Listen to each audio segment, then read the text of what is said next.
Sejam todos bem-vindos.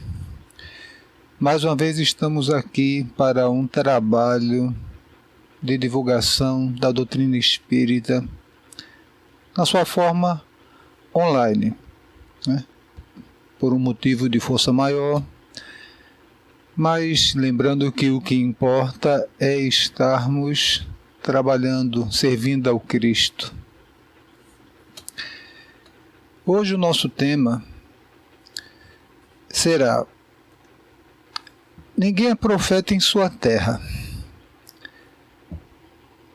Nossa referência está no livro A Gênese, de Allan Kardec, no capítulo 17, Predições do Evangelho, os itens 1 e 2. Ninguém é profeta em sua terra. Mas antes de começarmos nossa explanação,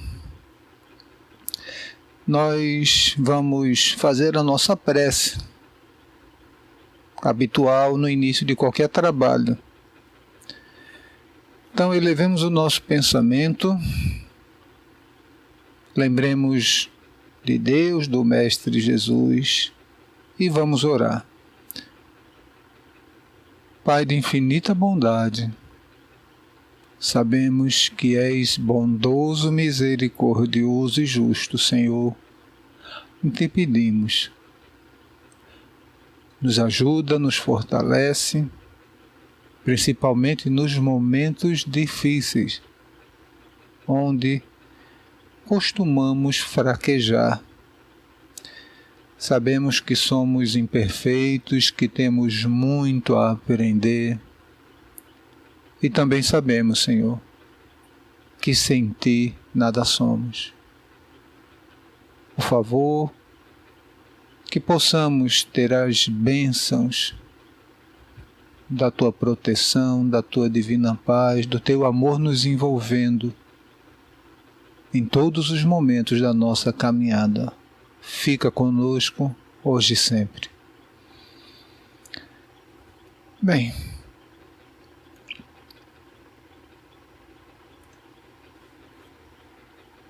Jesus, né? Quando nós vamos falar de Jesus, é sempre bom lembrarmos, de fato, quem é Jesus. A doutrina espírita nos traz informações sobre ele. Mas para entender perfeitamente quem é esse espírito, precisamos apenas de uma informação. Jesus chegou num estágio de evolução altíssimo, a ponto de ser chamado espírito puro. E quando ele veio aqui e encarnou nesse planeta, ficou conosco no plano físico, aqui no planeta Terra, durante alguns anos. Ele nos auxiliou muito, trazendo conhecimento, dando exemplos e auxiliando também com curas para as enfermidades da época. Agora, com certeza, a maior das suas curas foi a cura moral que os seus ensinamentos nos trouxeram. E tudo isso que ele fez, esse espírito puro, de alta envergadura moral, que realmente, queridos amigos, nós ainda não sabemos, não conseguimos entender ainda com clareza o nível evolutivo de Jesus. Nós temos que ainda evoluir muito para começar a compreender melhor Jesus. Ele teve uma encarnação aqui na Terra, apenas uma encarnação de 33 anos. Desencarnou jovem. Na sua infância, foi uma infância normal, como qualquer outra, aprendeu o ofício de carpinteiro com José, seu pai, e ele cresceu num lugar, numa cidade, numa vila chamada Nazaré. Um lugar simples, bem rústico, né? Na época até já existiam muitas cidades bem mais evoluídas do que Nazaré. Lugar simples mesmo. Então, apenas quando ele fez 30 anos, certo? Ele realmente começou suas atividades. Todas essas que nós conhecemos, através dos seus ensinamentos, das suas curas. Isso tudo aconteceu em 3 anos, dos 30 até os 33 anos. Antes disso, sabemos poucas coisas dele. Nesses 3 anos, ele andou por diversas cidades. Ele cresceu em Nazaré, ele nasceu em Belém. Poucos anos depois voltou, ele cresceu, foi criado e trabalhava lá como carpinteiro, né, até a chegada do momento de começar o seu ministério. Então, ele começou a andar nas cidades vizinhas e começou a ensinar, começou a fazer curas e começou a fazer também alguns feitos tidos como milagres, mas que não são milagres. São perfeitamente explicáveis, só não é o momento agora de falarmos sobre isso. Então, de cidade em cidade, andando de forma simples, ele chegava, ensinava, curava os doentes e dava o melhor de si. E nesses 3 anos, foi assim que ele viveu.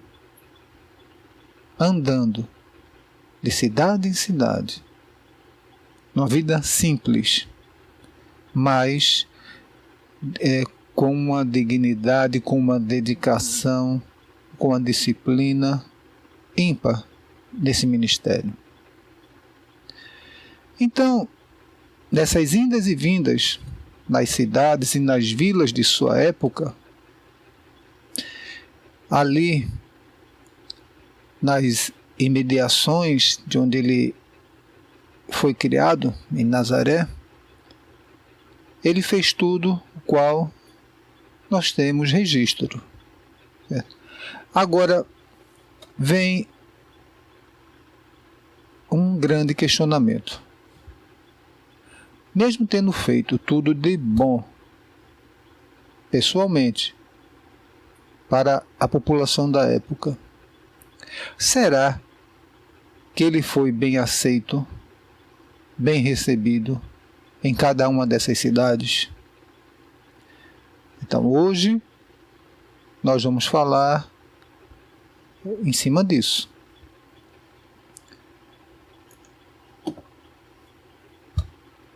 Ele, infelizmente, não foi bem recebido em todas as cidades em que passou. Infelizmente. Só fazendo coisas boas, mas não foi sempre bem recebido. E vou aqui falar inicialmente de 2 momentos em que ele não foi bem recebido. Primeiro, na cidade de Gadara. Ele atravessou o mar da Galileia com os seus apóstolos e chegou na cidade de Gadara.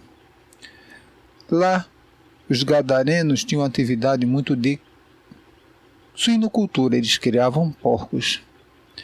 Ele mal desceu do barco e começou a andar, então ele se deparou com um homem extremamente violento e desorientado, que realmente era considerado endemoniado. E realmente muitos espíritos o possuíam, espíritos inferiores o possuíam. Então, quando Jesus se aproxima dele,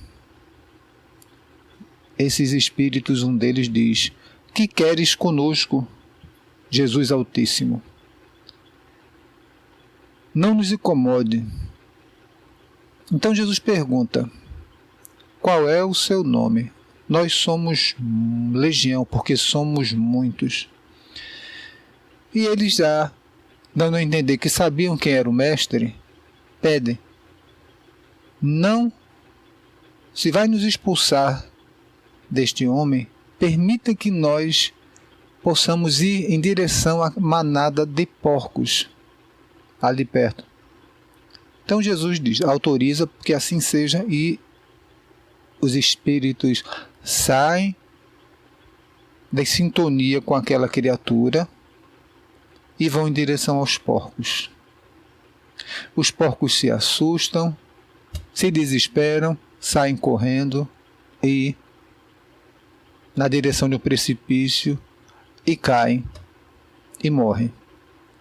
E o homem, o ex-endemoniado, está bem, curado desse processo obsessivo, dessa subjugação violenta, onde ele andava nu, onde ele agredia as pessoas, onde ele ficava nas cavernas, no cemitério, totalmente desorientado, à mercê, subjugado por essas criaturas inferiores, esses espíritos inferiores. E ele era tão forte que muitas vezes ele era preso, acorrentado, mas quebrava as correntes e saía para ficar livre, andando sem rumo e agressivo com as pessoas. Então ele fica bom. Os cuidadores dos porcos viram aquilo e ficaram admirados, assustados. Então eles saíram, foram à cidade, contaram tudo o que tinham visto e todo mundo ficou espantado. Então eles voltam, né, com várias pessoas, e eles, quando lá chegam, veem Jesus conversando normalmente com o ex-endemoniado, e ele estava bem lúcido. Era outra pessoa, curado da subjugação. Só que eles ficaram com medo, eles não aceitaram muito bem isso e ficaram também indignados porque os porcos, né, morreram se atirando do precipício, e dali solicitaram para que Jesus saísse, fosse embora mesmo. Então não teve acordo, Jesus teve que sair. E assim Jesus fez, voltou para o barco e dali foi procurar outros lugares onde ele fosse bem-vindo e pudesse continuar seus ensinamentos, seu trabalho. Outra situação em que ele não é bem recebido, ele estava nas suas andanças e estava numa região chamada Samaria. Jesus era judeu e os samaritanos e os judeus não se davam bem. Era uma rixa antiga e muito forte. Jesus estava passando por lá, foi pedir abrigo, pediu, melhor dizendo, que alguns apóstolos fossem à vila de samaritanos pedir abrigo, e eles foram recusados. Isso está em Lucas, no capítulo 9. Sabiam que ele era judeu, né, que o grupo, né, formado por Jesus e os seus seguidores eram judeus. Sabiam que, imaginaram que eles estavam indo para Jerusalém, então não deram abrigo a eles. E Jesus prosseguiu sua caminhada procurando outro lugar para se abrigar. Ele foi rejeitado. Então vejam só, nem sempre foi tão fácil para Jesus. Andou, fez tantas maravilhas e, mesmo assim, todo mundo podendo ver a olhos nus, tudo de bom que Jesus fez, mas mesmo assim alguns não os tratavam bem. Agora, dos momentos que Jesus não foi bem recebido, tem um que é realmente o mais impressionante. Então, Jesus, depois de fazer várias pregações, depois de ensinar muito, ele andou por diversas cidades e todos estavam admirados com a sua sabedoria e com sua capacidade de cura. Jesus já estava conhecido, sua fama já estava bem divulgada, bem ampla. Então, Jesus foi para sua terra natal, ele foi para a cidade de Nazaré. Chegando lá, todos se admiraram, né? Sabiam que ele ensinava, inclusive, nas sinagogas, não só nas praças públicas, inclusive ele ensinava nas sinagogas nos dias de sábado. Então, admirados com que eles já tinham ouvido falar sobre Jesus, Jesus foi então no sábado para a sinagoga, na cidade de Nazaré, sua cidade natal. E lá foi dado para ele o livro do profeta Isaías. Desenrolando o livro, ele leu a passagem onde está escrito: o Espírito do Senhor está sobre mim, porque me ungiu e me enviou para anunciar a boa nova aos pobres, para sarar os contritos de coração, para anunciar aos cativos a redenção, aos cegos a restauração da vista, para pôr em liberdade os cativos, para publicar o ano da graça do Senhor. Ele enrolou o livro, entregou ao ministro e sentou-se. E todos na sinagoga nessa hora estavam atentos demais, olhando para ele. Então Jesus diz claramente,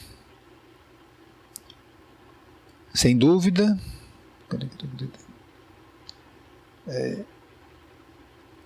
então Jesus diz: hoje se cumpriu esse oráculo que vós acabais de ouvir.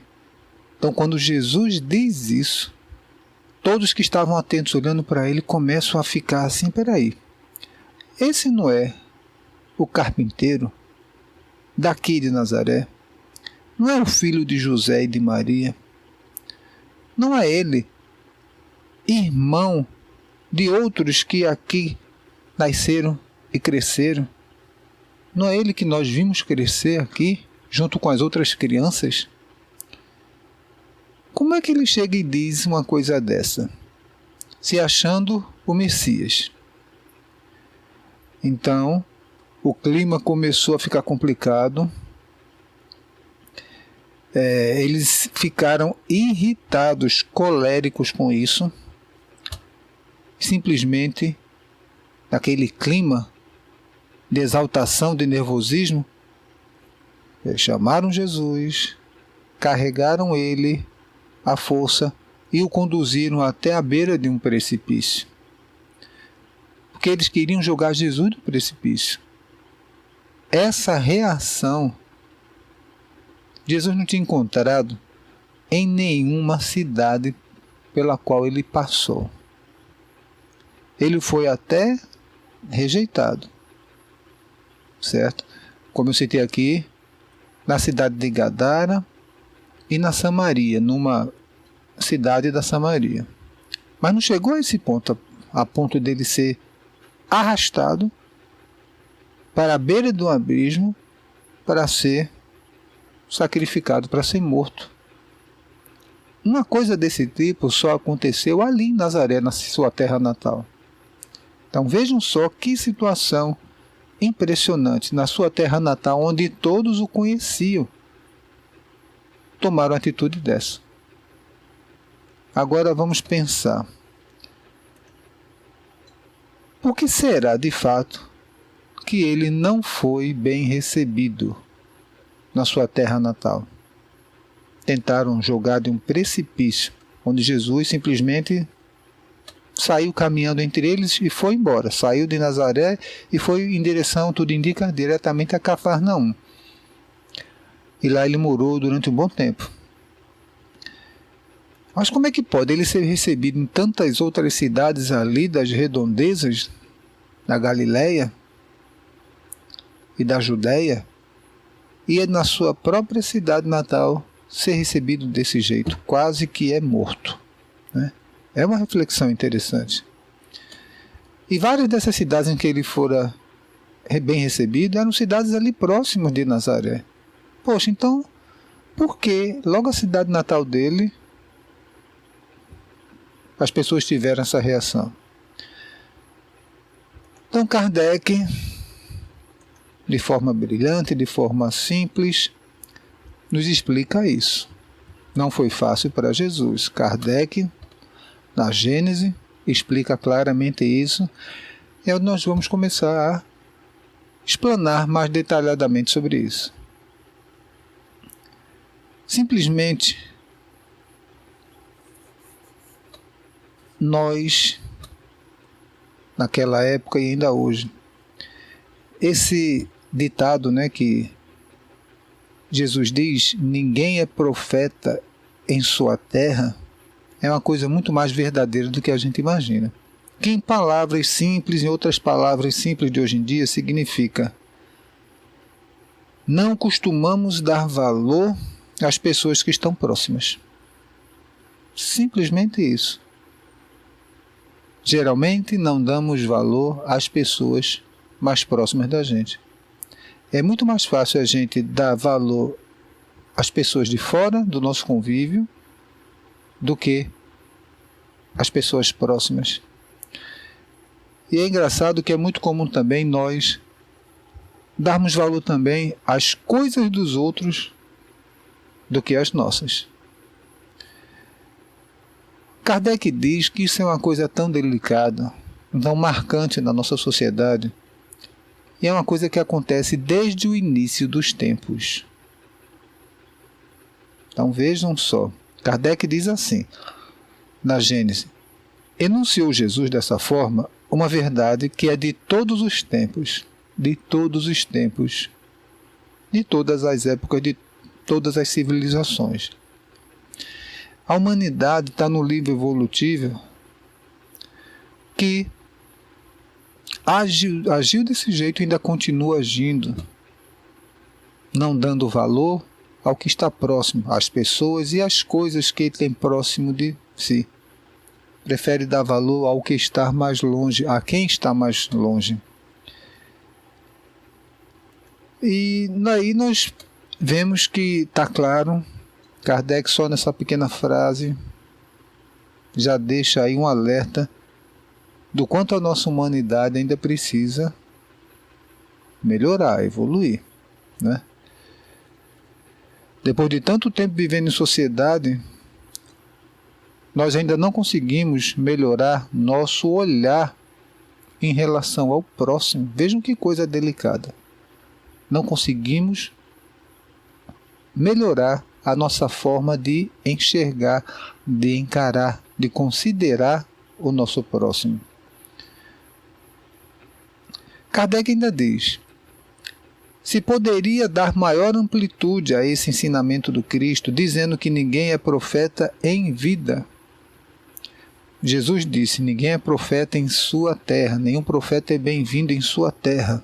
Kardec diz: ninguém é profeta em vida, complementando o ensino de Jesus. Agora, por quê? Kardec fez uma colocação interessante.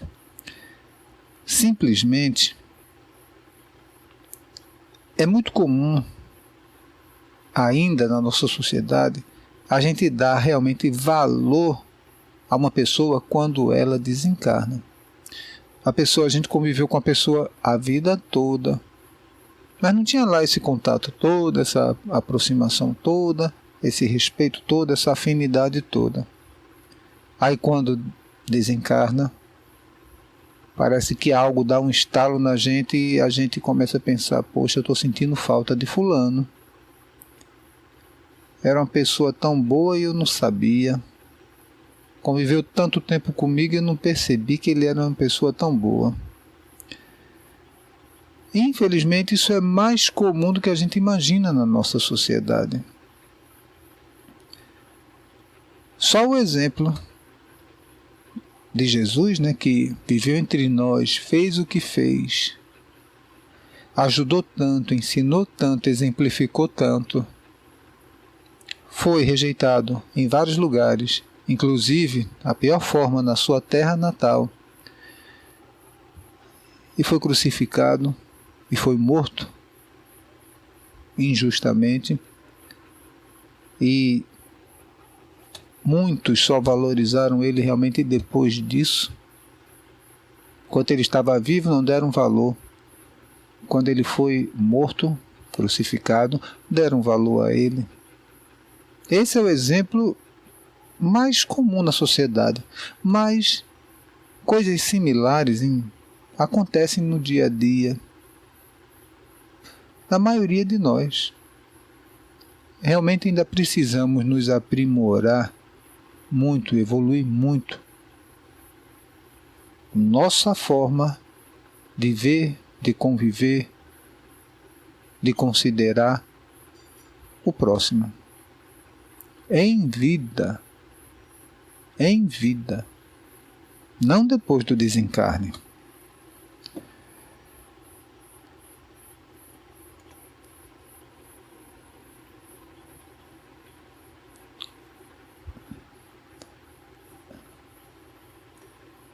Bem, agora, no caso de Jesus, por quê? Vamos analisar especificamente esse caso. Por que os seus conterrâneos o rejeitaram de forma tão severa e dura? Vamos analisar esse caso em especial.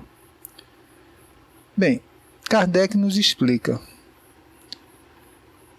Simplesmente, quando nós convivemos com a pessoa desde cedo, convivemos muito tempo, é muito comum a gente tirar o outro por nós. Então nós somos pessoas ainda no nível evolutivo limitado, temos muito a melhorar ainda, mas estamos nessa caminhada. Então o que acontece? É uma tendência natural ainda tirarmos o outro por nós. Analisarmos o outro mediante nossas concepções. Nós até podemos tentar entender o outro, mas essa tentativa de entendimento vai ser dentro de um contexto restrito das nossas concepções, que boa parte das vezes são materialistas. Então, se aparece alguém que é mais evoluído, que vem com ideias mais avançadas, que vem com atitudes mais elevadas, mais moralizadas, a gente estranha e tende a analisar aquilo dentro da nossa ótica ainda limitada e materialista. Então foi isso que aconteceu com os conterrâneos de Jesus. Eles eram uma comunidade, uma cidade pequena, muito materialista,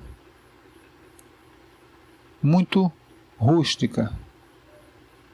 Então, tudo que eles pensavam era de forma materialista. Então chegou Jesus, trazendo ensinamentos de uma ordem mais elevada, ensinamentos morais que causavam impacto. Eles tiveram dificuldade de aceitar isso. E realmente não aceitaram. E quando Jesus abriu o livro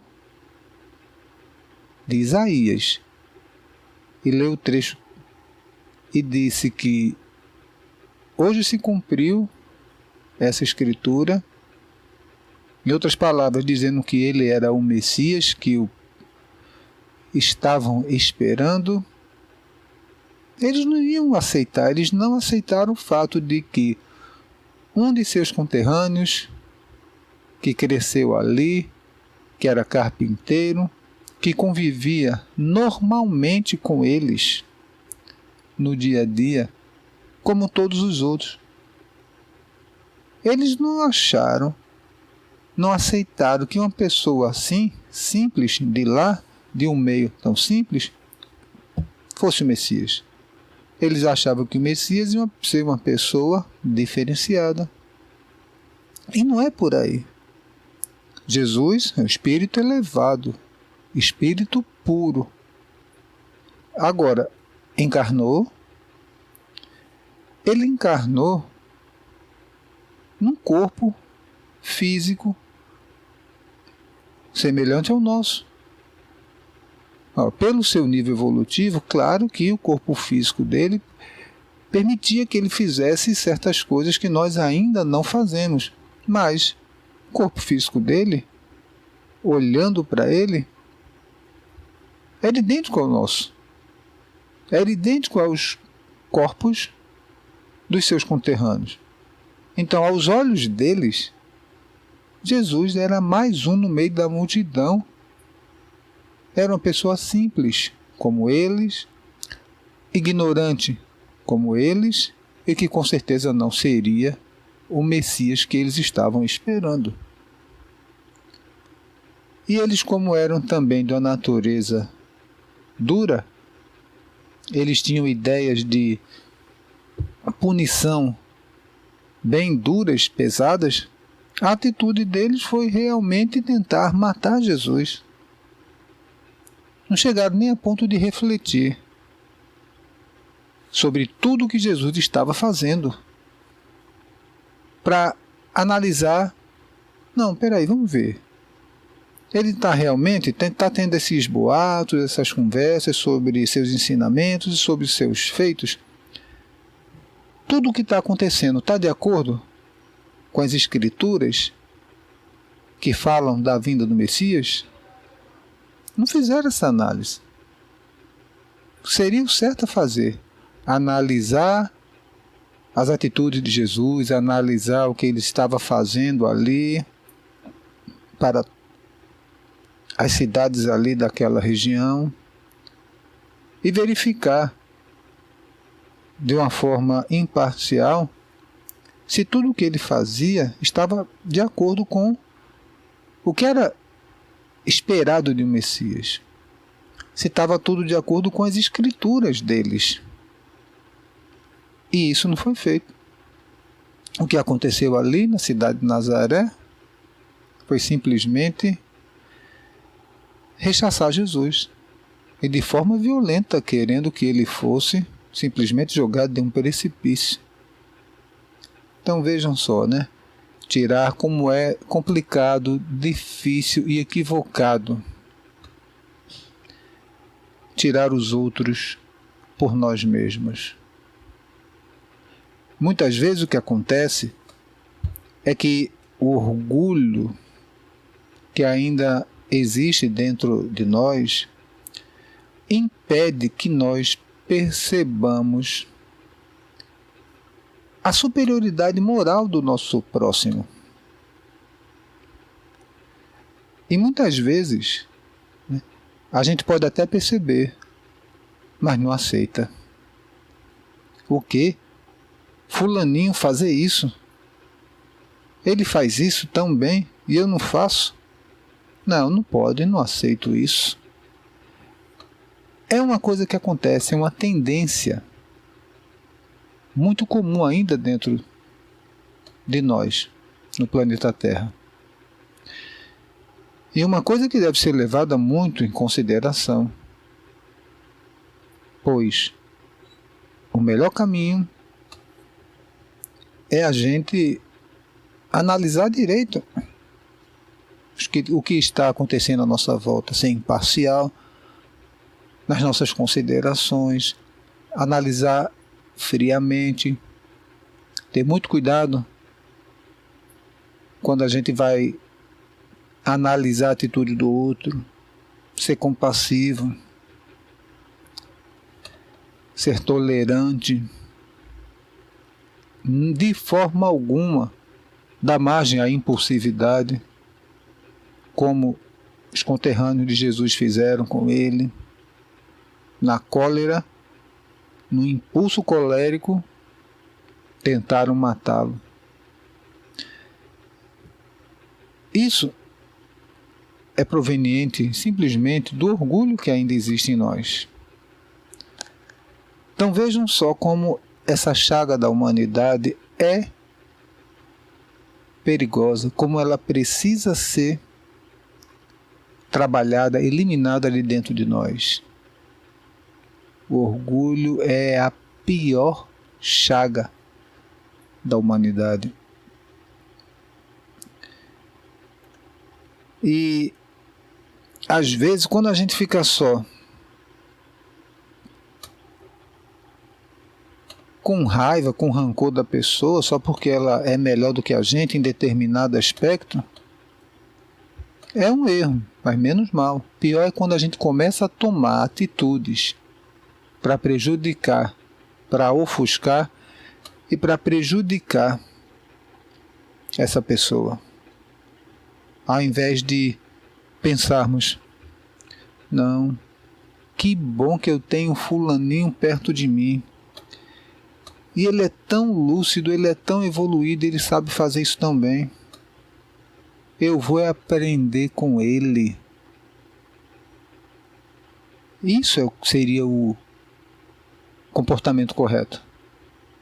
Mas nosso orgulho, nossa inferioridade moral, ainda muitas vezes não permite que nós tenhamos a atitude correta. E Kardec ainda diz: tal foi e será a história da humanidade enquanto os homens não houverem compreendido a sua natureza espiritual e alargado seu horizonte moral. Kardec diz aí duas coisas para que tenhamos muita atenção. Tal foi e será a história da humanidade. Tal foi. Então a humanidade sempre agiu desse jeito, ou uma parte considerável. E será. Aí ele diz, o que pode evitar que continue sendo assim? Trabalhar sua natureza espiritual e alargar o horizonte moral. É o espiritual e o moral. Então ele diz aí claramente, precisamos nos espiritualizar. Mas como assim? Espiritualizar pode mudar tanto o comportamento. Muda? Com certeza. Quando a gente está preso num contexto, está ali limitado a um contexto, e de repente acontece algo em que a gente sai desse contexto para um contexto maior, o que acontece? Conhecemos coisas novas, nossas concepções mudam, a nossa forma de ver as pessoas muda, nossa forma de ver o mundo muda. Então, ainda somos muito materialistas, mas ainda bem que começamos a nos espiritualizar. Então, nos espiritualizando, nós vamos entrar dentro de um contexto muito mais amplo, que vai permitir com que nós tenhamos a mente mais aberta, que nós lapidemos os nossos sentimentos e assim mudemos também nossas concepções em relação às pessoas. A gente vai mudar o nosso trato em relação às pessoas. A gente vai mudar a nossa forma de encarar a vida. onde eu encarava certo acontecimento de uma forma, quando eu me espiritualizo, aquele mesmo acontecimento passa a ser encarado de outra forma por mim. Até mesmo sofrimento. O que antes eu considerava como sofrimento, quando eu me espiritualizo e amplio minha consciência, eu vejo aquele mesmo sofrimento com outros olhos. Eu vejo que a coisa não era tão complicada como eu achava que era. Eu vejo que o sofrimento, bem, não era tanto nem tanta dor assim. Era mais uma lição difícil do que realmente uma dor insuportável. Então a gente muda. Então, se espiritualizando, nós vamos, nesse caso específico, encarar as pessoas de uma outra forma. Então, aonde a gente vai, onde nós temos ainda a tendência de encarar as pessoas dentro das nossas limitadas concepções, ou seja, tirar o outro por nós. Quando a gente se espiritualiza, isso muda. A gente vai encarar o outro de uma maneira muito mais abrangente, muito mais correta, muito longe da desconfiança, muito longe, certo, da inveja e do ciúme. A gente vai saber se aproximar melhor das pessoas, vai compreender melhor as pessoas, tanto suas ideias que são superiores às nossas, como também ainda suas possíveis limitações. Nós vamos encarar tanto as virtudes como as imperfeições dos nossos irmãos de uma forma mais sábia, de uma forma mais tranquila, de uma forma mais amorosa. E quando Kardec diz que a gente tem que parar e ampliar nosso horizonte moral para não continuar, enquanto sociedade, agindo desse jeito, tirando o outro por nós, condenando mais do que auxiliando, as coisas vão mudar mais ainda. Porque a gente se moralizando, muito certamente, nós vamos ficar pessoas mais amorosas, pessoas realmente que tomam atitudes embasadas no amor, embasadas na compreensão. E quem ama, compreende. Quem ama, ajuda, não prejudica.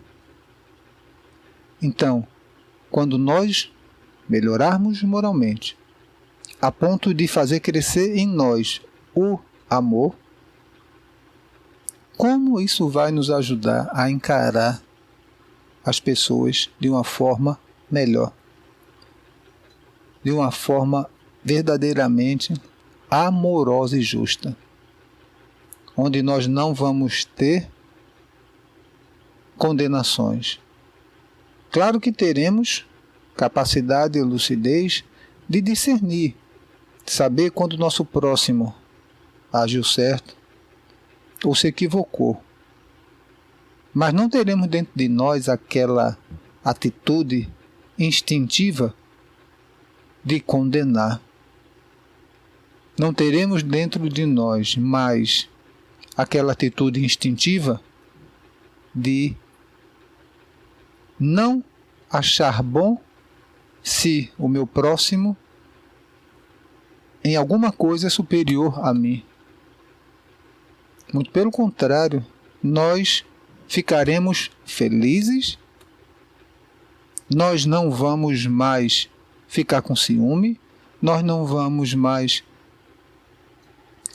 o que em alguns casos chega a acontecer, prejudicar o próximo, tentando ofuscá-lo para que nós, no nosso egoísmo, brilhemos. Então, quando estivermos cheios de amor dentro de nós, isso não vai mais acontecer. Esse é o caminho. Nos moralizar e nos espiritualizar, para que possamos superar nossas tendências ainda limitadas e materialistas, que nos prejudicam tanto no nosso julgamento, na nossa forma de ver as pessoas e o mundo, na nossa forma de encarar as situações, principalmente as situações mais difíceis, as provações da vida. Somente a espiritualização e o amor vão permitir que nós realmente passamos a agir corretamente para com o nosso próximo. E é interessante nós vermos que na nossa história é muito comum a gente ver uma pessoa, um chamado profeta antigamente, uma pessoa que tinha certos dons, digamos assim, que hoje nós chamamos de médiuns. Naquela época se chamavam de profetas. Pessoas que tinham dons, que poderiam se comunicar com os espíritos, que poderiam fazer certas proezas, como curar doentes, falar algumas coisas até mesmo do futuro. São médiuns, né? Hoje em dia não se usa mais a palavra profeta. E o que acontece na sociedade é que, à medida que o tempo passa, a gente tende a espiritualizar de uma forma grande essas pessoas. E muitas vezes a gente até pensa que aquela, às vezes até a gente esquece que aquela pessoa estava lá encarnada, era gente, um ser humano encarnado como todos nós, que não tinha nada de diferente nele. Todos os profetas, todos os médiuns que temos conhecimento, né, na nossa história mais moderna, pessoas normalíssimas, pessoas encarnadas normalíssimas como a gente. E com o passar do tempo, aí existe uma tendência da gente esquecer essa parte material da pessoa enquanto estava encarnada. Não. Ela estava aqui, no plano material, sentindo as mesmas coisas da gente, sentindo frio, sentindo calor, sentindo fome, né? Tendo necessidade de repouso, tendo necessidade de dormir, uns mais, uns menos, mas todos têm. As coisas normais, básicas, que todos conhecemos, que é da nossa natureza enquanto encarnados. Com Jesus não foi diferente. Então, só para citar um exemplo, muita gente não conhece esse lado de Chico Xavier. Só conhece o lado muito bonito, muito marcante e muito respeitável, digno do nosso maior apreço e maior respeito, mas só conhece o lado do trabalho mediúnico dele, das psicografias. E não conhece que ele era um ser humano normal como qualquer outro. Como, por exemplo, enquanto ele não estava psicografando, ele fazia coisas simples. Ele tomava café, ele adorava tomar café e uma conversa, uma prosa com os amigos. Ele adorava conversar com os amigos, um bate-papo como nós fazemos com os nossos amigos. Chico Xavier fazia também do mesmo jeito. Ele sentia medo. Uma vez, numa viagem de avião, é um episódio que muitos conhecem, mas eu vou aqui lembrar, ele teve medo, porque o avião passou por um probleminha, se eu não me engano foi uma turbulência, e começou a tremer demais. As pessoas ficaram com medo, e ele também. E ele começou a se desesperar e gritou, até que Emmanuel, seu guia espiritual, aparece. O que está acontecendo? Ele pergunta o que está acontecendo. Ele diz, nós estamos correndo risco de morte. Aí Emmanuel diz, mas se vai morrer, morra com educação. Mas eu estou com medo. Ele continua a gritar, até que a turbulência para, tudo volta ao normal, a viagem prossegue normalmente. Mas ele ficou com medo, aterrorizado, gritando, né? E depois orando, voltou ao normal, se acalmou. Um ser humano com reações normalíssimas como as nossas. E é bom também lembrar que as grandes personalidades, os profetas da antiguidade, os profetas dos tempos modernos, da modernidade, não estão sempre, o tempo todo, nesse estado, digamos assim, de sobressaltado, onde eles fazem suas proezas. Não é assim. Isso acontece, esse estado, em determinados momentos. Por exemplo, o próprio Chico Xavier teve dificuldade para psicografar os romances de Emmanuel. Livros maravilhosos, mas ele não conseguiu de imediato psicografar. Apesar de ser um excelente médium, ter feito a contribuição que ninguém fez até hoje, acreditam, psicografar mais de 400 livros, e fora as cartas. Ele falou com Emmanuel que tinha a intenção de psicografar livros, histórias, romances. Então, tentaram, só que não conseguiram. Ele estava com muitos problemas de família, muito aperreado, e realmente não conseguia a concentração necessária para esse tipo de psicografia. Então, o que aconteceu? Projeto suspenso. Quando Chico pôde melhorar, acalmar sua mente, ficar mais concentrado para tal trabalho, começaram a psicografia. E aí nós temos vários romances maravilhosos. E para quem não sabe, esse processo durou 3 anos aproximadamente, para que ele pudesse ficar nas condições ideais de fazer esse belíssimo trabalho. Então vejam, as grandes personalidades, os grandes médiuns, não estão todo o tempo nesse estado de superexcitação, onde eles fazem suas grandes proezas. Não é assim. Ninguém aqui encarnado está desse jeito. Então realmente a gente precisa realmente fazer as coisas de forma justa. A pessoa fez grandes proezas, nós não vamos pensar que a pessoa só vivia daquele jeito. Então, por exemplo, nenhum grande compositor está compondo o tempo todo. Ele tem seus momentos de inspiração, tem. E ali ele faz coisas maravilhosas, mas não é o tempo todo. Mesma coisa, por exemplo, os poetas não estão inspirados o tempo todo. Quando eles estão naquele momento de inspiração, eles começam a escrever e saem coisas belíssimas, que eu não me aventuro nem chegar perto de uma coisa dessa. Mas não é o tempo todo. Então a gente tem que começar a ver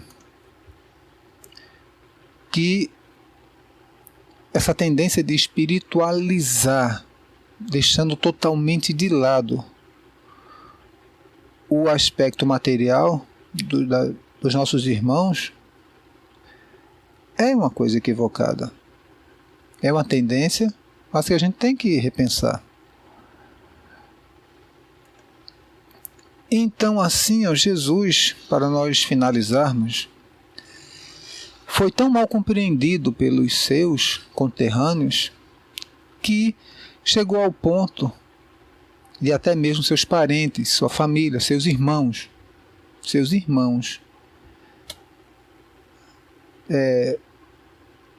irem, né? Sabiam que eles estavam numa casa pregando, a casa ficou lotada, tão lotada que em Marcos, no capítulo 3, diz que não dava nem para comer um pão, o povo estava lá no maior espremido.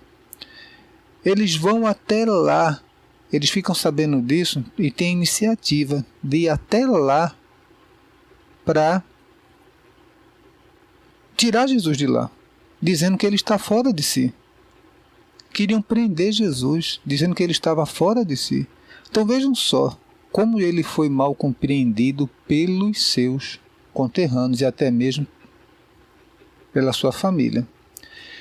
E a lição que a gente tira disso realmente é, mesmo com toda essa rejeição pelos seus conterrâneos, pelos seus familiares, principalmente por parte de seus irmãos, Jesus continuou seu trabalho de forma séria, disciplinada, amorosa, correta.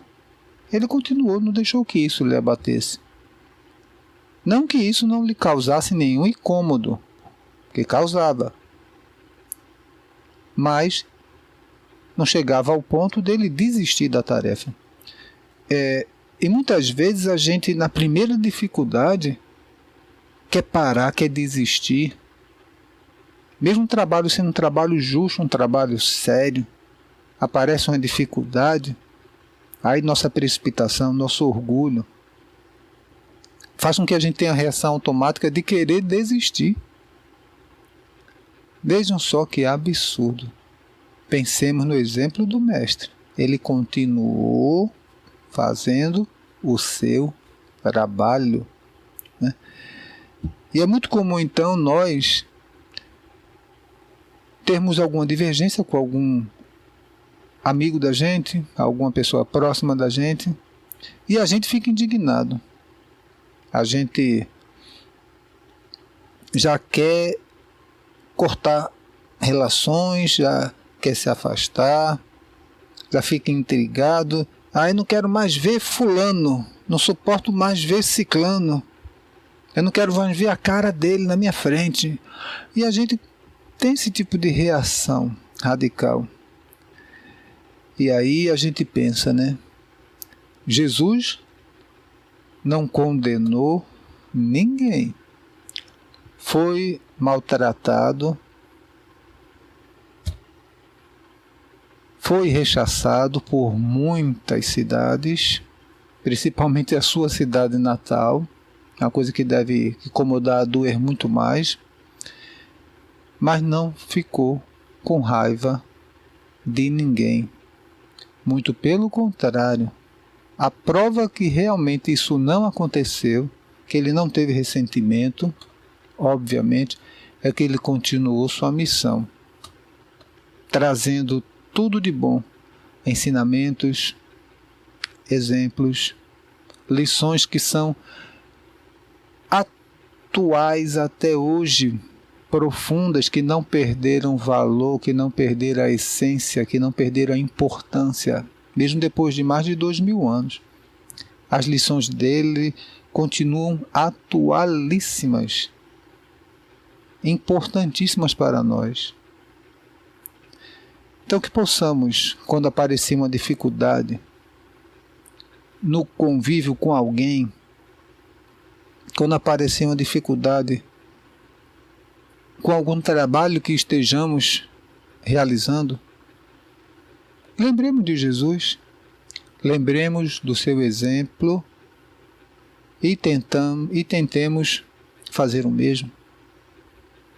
Prosseguir no trabalho, respeitar as pessoas, enxergá-las com amor, com compaixão, ao invés de condenar, ao invés de criticar e muito menos prejudicar. Jesus nos dá essa lição belíssima, necessária, profunda, lição que ainda é super atual. que em cada dia de nossas vidas possamos lembrar das lições do Mestre. Em cada instante de nossas vidas que possamos nos esforçar para colocar em prática as lições do Mestre. Não basta apenas saber delas.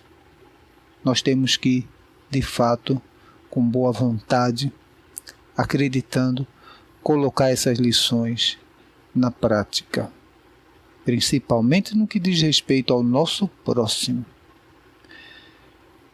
Fiquemos em paz, que Jesus abençoe a todos e que assim, dessa forma, possamos encerrar nossa atividade, elevando o pensamento e fazendo a nossa prece final. Pai de infinita bondade, te agradecemos, Senhor, por tudo o que nos é ofertado. Te agradecemos por esse momento, pela oportunidade de servir.